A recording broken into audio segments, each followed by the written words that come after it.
Hello po sa inyo mga ka-Chansky, kumusta po kayo? So ngayong araw na ito ay meron naman po tayong pampaswerte na kung saan na ito po ay kung meron po tayong mga problema sa usaping pananalapi, tayo po ay laging kapos o kipit sa pera at alam niyo naman po sa inyong mga sarili na kayo naman po ay hindi tamad, kayo naman po ay nagsusumikap sa buhay pero bakit tila kayo po ay sinusundan ng kamalasan. So kung kayo po ay malakas ang inyong paniniwala sa itong mga pampaswerte, so gawin niyo po ito. Okay, dapat malakas ang inyong paniniwala at kayo po ay positibo.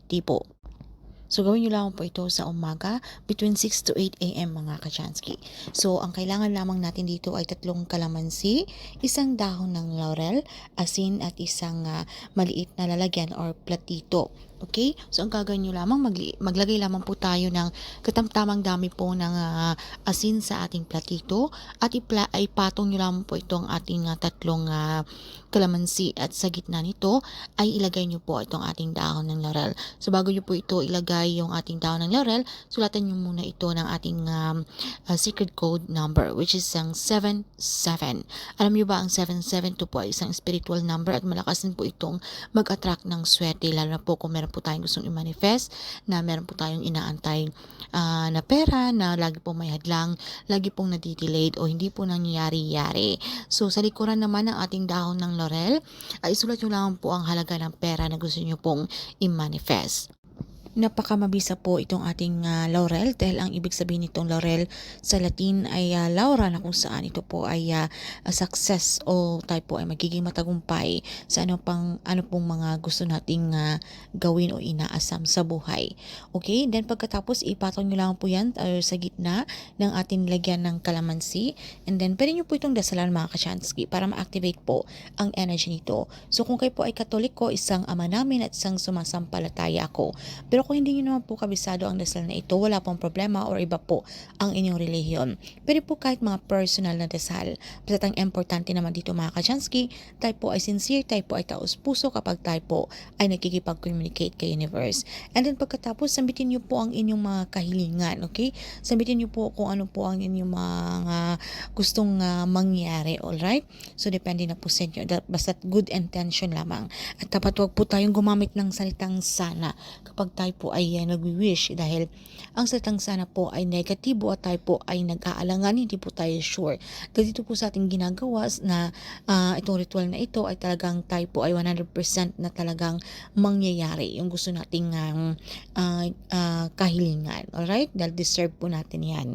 So, pagkatapos mga ka-Chansky, i-claim, i-affirm na po sa inyong mga sarili ang mga swerteng darating na ito. Sabitin nyo lang po yung ating mantra, "Thank you, universe. Now I'm ready to receive the blessings." At pagkatapos, ipasto nyo lang po ito na kung saan na feeling nyo po sa lugar na yan ay napakabigat ng inyong pakiramdam, marami pong mga negative energy, or pwede naman ipasto nyo po sa gilid po ng inyong mga front door or ng inyong mga main door.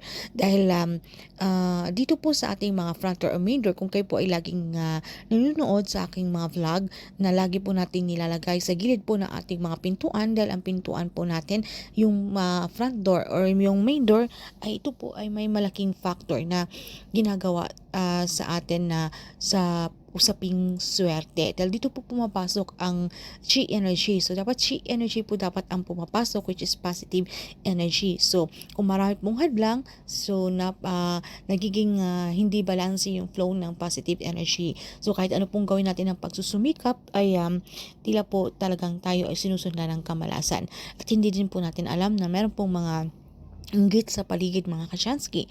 Okay, yung mga evil eye na yan. So, hindi natin maiiwasan yung mga mata ng mga tao, lalo na po kung nakikita nilang kayo po ay may potensyal na umangat, kayo po ay mayaman, okay? Na nagtataka kayo, dati naman kayo po ay siniswerte. Pero bakit ngayon talagang kailap na sa inyo ng swerte? So, meron pong mga ganon. So, dapat meron po tayong mga proteksyon at pangontra. So, hayaan nyo lang po yan mga ka-Chansky ng 7 days. Okay, after 7 days, pwede nyo na po yan i-dispose, and then ilagay nyo lang po yan sa isang plastic at itapon nyo po yan sa basurahan sa labas po ng inyong pamamahay. So, kinakailangan mga ka-Chansky kapag tayo po ay tinatapon na natin, so dire-diretso lang po tayo, wag po tayong lumingon-lingon, alright? And then after 7 days, magugulat na lang po kayo sa blessings, mga unexpected blessings o mga windfall na hindi nyo po inaasahan. So yun naman po ng mga ka-Chansky, maraming salamat. So kung meron po kayong mga katanungan o hindi mo masyadong klaro sa topic na ito, ay paki-comment na lamang po sa ibaba. So anyway, sabayan pa rin po natin ito ng aksyon, pagpaplanong gagawin. Tayo pa rin po ay magsikap at ito po ang ating pampaswerte. Isang gabay o inspirasyon lamang para tayo po ay mas lalong kapitan ng swerte na yan. So sa pamamagitan po ng prosesong ito, pinaparating natin kay universe na tayo po ay ready na makareceive ng blessings na yan. Well-deserved po natin yan. So yun lamang po ng mga ka-Jansky, maraming salamat.